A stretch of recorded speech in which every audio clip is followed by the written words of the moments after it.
Assalamualaikum warahmatullahi wabarakatuh. Perkenalkan, nama saya Selimanda Agisni dengan NPM 24136 dari kelas D, mata kuliah Sosiologi Hukum. Di sini saya akan menjelaskan tentang unsur-unsur sistem hukum menurut Lawrence M. Friedman dalam perspektif sosiologi hukum Philip Nonet dan Philip Selznick. Hukum tidak hanya dapat dipahami sebagai kumpulan norma yang tertulis dalam peraturan perundang-undangan, tetapi juga sebagai bagian dari kehidupan sosial yang berinteraksi dengan masyarakat. Lawrence M. Friedman menjelaskan bahwa sistem hukum terdiri atas 3 unsur utama, yaitu unsur hukum, substansi hukum, dan budaya hukum. Sementara Philip Nonet dan Philip Selznick melalui teori Law and Society in Transition mengemukakan 3 tipe perkembangan hukum, yaitu hukum represif, hukum otonom, dan hukum responsif. Penelitian ini bertujuan untuk mengkaji unsur-unsur sistem hukum menurut Friedman dengan pendekatan sosiologi hukum, Philip Nonet dan Selznick. Hasil penelitian menunjukkan bahwa efektivitas hukum ditentukan oleh keterkaitan antara struktur hukum, substansi hukum, dan budaya hukum, yang dalam perkembangannya diarahkan menuju hukum yang lebih responsif terhadap kebutuhan dan keadilan masyarakat. Hukum dan masyarakat merupakan dua unsur yang tidak dapat dipisahkan. Keberadaan hukum pada hakikatnya bertujuan untuk mengatur kehidupan masyarakat agar terciptanya ketertiban, kepastian, dan keadilan. Namun demikian, hukum bukanlah institusi yang statis, melainkan selalu berkembang mengikuti perubahan sosial yang terjadi dalam masyarakat. Perubahan sosial yang dipicu oleh perkembangan teknologi, globalisasi, transformasi ekonomi, serta perubahan pola interaksi masyarakat menimbulkan kebutuhan akan hukum yang mampu beradaptasi terhadap perkembangan tersebut. Menurut Lawrence M. Friedman, menyatakan bahwa efektivitas hukum tidak hanya dapat ditentukan oleh keberadaan aturan hukum, tetapi juga oleh struktur hukum dan budaya hukum yang berkembang dalam masyarakat. Menurut Friedman, sistem hukum terdiri atas 3 komponen utama, yaitu struktur hukum, substansi hukum, dan budaya hukum. Ketiga komponen tersebut membentuk satu kesatuan yang menentukan berhasil atau tidaknya suatu sistem hukum yang berjalan dalam masyarakat. Di sisi lain, Philip Nonet dan Selznick mengembangkan pendekatan sosiologi hukum melalui karya Law and Society in Transition Toward Responsive Law. Mereka menjelaskan bahwa perkembangan hukum dapat dipahami melalui 3 model hukum, yaitu hukum represif, hukum otonom, dan hukum responsif. Menurut mereka, hukum yang ideal adalah hukum responsif yang mampu menyesuaikan diri dengan kebutuhan masyarakat dan berorientasi pada keadilan substantif. Penelitian ini menggunakan metode penelitian hukum normatif dengan pendekatan konseptual dan pendekatan sosiologi hukum. Data yang digunakan berupa bahan hukum primer dan sekunder yang berasal dari karya Lawrence M. Friedman, Philip Nonet, dan Philip Selznick, jurnal ilmiah, buku, dan peraturan perundang-undangan yang relevan. Analisis dilakukan secara deskriptif analitis untuk mengkaji hubungan antara unsur-unsur sistem hukum menurut Friedman dengan perkembangan hukum menurut teori Nonet dan Selznick. Sistem hukum menurut Lawrence M. Friedman. Lawrence M. Friedman menjelaskan bahwa sistem hukum terdiri atas 3 unsur pokok, yaitu yang pertama, struktur hukum atau legal structure. Struktur hukum merupakan lembaga-lembaga yang menjalankan hukum. Struktur hukum mencakup kepolisian, pengadilan, kejaksaan, lembaga pemasyarakatan, advokat, dan lembaga pembentuk undang-undang. Menurut Friedman, struktur hukum adalah kerangka institusional yang memungkinkan hukum yang dapat diterapkan dan ditegakkan. Tanpa struktur hukum yang efektif, hukum hanya akan menjadi norma tertulis tanpa daya paksa. Lalu yang kedua, ada substansi hukum atau legal substance. Substansi hukum merupakan isi atau materi hukum yang berlaku dalam suatu masyarakat. Substansi hukum meliputi peraturan perundang-undangan, putusan pengadilan, doktrin hukum, norma hukum yang hidup dalam masyarakat. Substansi hukum berfungsi sebagai pedoman bagi masyarakat dan aparat penegak hukum dalam menentukan hak dan kewajiban hukum. Friedman menyebutkan substansi hukum sebagai produk yang dihasilkan oleh struktur hukum.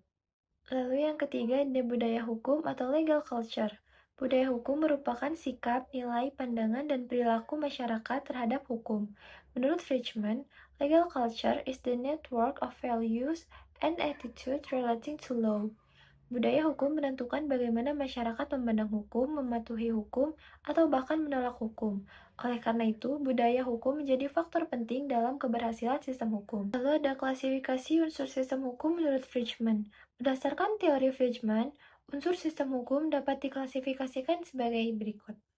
Unsur sistem hukum ruang lingkup, yang pertama ada struktur hukum, yaitu aparat dan lembaga penegak hukum.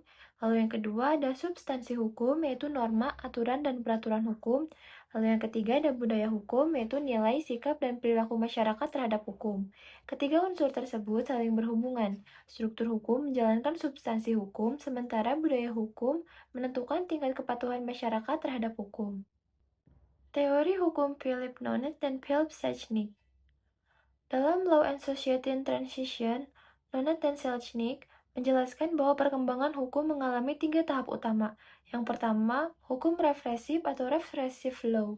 Hukum represif merupakan hukum yang tunduk pada kekuasaan politik. Ciri-cirinya, yang pertama, hukum digunakan sebagai alat kekuasaan. Yang kedua, kepentingan penguasa lebih dominan daripada kepentingan masyarakat. Lalu yang kedua, ada hukum otonom atau autonomous law. Hukum otonom muncul sebagai reaksi terhadap hukum represif. Karakteristiknya, yang pertama, hukum dipisahkan dari kepentingan politik. Yang kedua, penegakan hukum dilakukan secara formal. Dan yang ketiga, menekankan kepastian hukum dan prosedur. Dalam model ini, hukum memiliki independensi terhadap kekuasaan politik. Lalu yang ketiga, ada hukum responsif atau responsive law. Hukum responsif merupakan tahap perkembangan hukum yang paling ideal menurut Nonet dan Selznick. Karakteristiknya, yang pertama, berorientasi pada keadilan substantif. Yang kedua, responsif terhadap kebutuhan masyarakat. Yang ketiga, mendorong partisipasi publik. Yang keempat, memperhatikan dampak sosial dari hukum. Lalu ada analisis hukum menurut Fridgman dalam perspektif Nonet dan Selznick. Yang pertama, struktur hukum. Dalam perspektif hukum represif, struktur hukum berfungsi sebagai alat penguasa untuk mempertahankan kekuasaan. Yang kedua, dalam hukum otonom, struktur hukum menjadi lembaga yang independen dan menjalankan hukum berdasarkan prosedur yang berlaku. Yang ketiga, dalam hukum responsif, struktur hukum tidak hanya menegakkan aturan, tetapi juga memperhatikan kebutuhan masyarakat dan tujuan keadilan. Lalu yang kedua ada substansi hukum. Pada hukum represif, substansi hukum dibuat untuk melindungi kepentingan negara. Lalu, pada hukum otonom, substansi hukum menekankan kepastian dan konsistensi norma. Dan yang ketiga, pada hukum responsif, substansi hukum disusun berdasarkan kebutuhan masyarakat dan nilai-nilai keadilan sosial. Lalu, relevansi bagi sistem hukum Indonesia. Indonesia sebagai negara hukum menghadapi tantangan besar dalam membangun sistem hukum yang responsif. Beberapa tantangan tersebut meliputi lemahnya budaya hukum masyarakat, praktik korupsi dan struktur hukum, ketidaksesuaian antara substansi hukum dan kebutuhan masyarakat, dan rendahnya partisipasi publik dalam pembentukan hukum. Dalam konteks ini, teori Fridgman dan Nonet Selznick dapat jadi dasar pembangunan hukum nasional yang lebih demokratis dan responsif terhadap perubahan sosial. Kesimpulannya, Lawrence M. Fridgman mengklasifikasikan sistem hukum ke dalam 3 unsur utama, yaitu struktur hukum, substansi hukum, dan budaya hukum.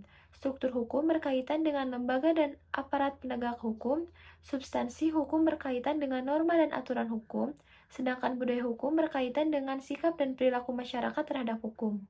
Dan dalam perspektif Philip Nonet and Philip Sechnik, ketiga unsur tersebut berkembang melalui tahapan hukum represif, hukum otonom, dan hukum responsif. Hukum responsif merupakan bentuk hukum yang paling ideal karena mampu menjawab kebutuhan masyarakat serta mewujudkan keadilan substantif. Oleh karena itu, reformasi hukum di Indonesia harus dilakukan secara menyeluruh dengan memperkuat struktur hukum, memperbaiki substansi hukum, serta membangun budaya hukum yang mendukung terciptanya sistem hukum yang responsif dan berkeadilan. Terima kasih.